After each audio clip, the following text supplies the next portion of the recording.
আসসালামু আলাইকুম ভিউয়ার্স, আপনাদের একটা কথা বলতে চাই। এই পৃথিবীতে যদি আপনি 1 সেকেন্ড বাঁচতে চান, তাও টাকার প্রয়োজন। আপনার কাছে যদি 1 পয়সাও থাকে, সেটাও টাকা। কিন্তু আপনাকে সেই টাকাটার মূল্য দিতে জানতে হবে। আপনি আজে বাজে জায়গায় আজে বাজে টাকা খরচ করবেন, তাহলে তো সেটা হবে না।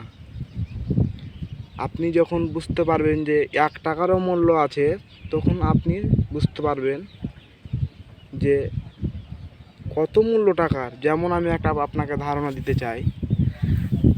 আপনি কোথায় শপিং করতে গেলেন, আপনার ব্যাংক অ্যাকাউন্ট বা ব্যালেন্স বা যেখানেই হোক 499 টাকা আছে, সেখানে আপনার প্রোডাক্টটার দাম হচ্ছে 600 টাকা।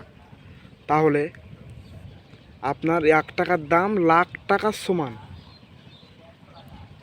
কিন্তু আমরা সেটা তো বুঝতে চাই না, কারণ আমাদের কাছে অনেক টাকা, অনেক।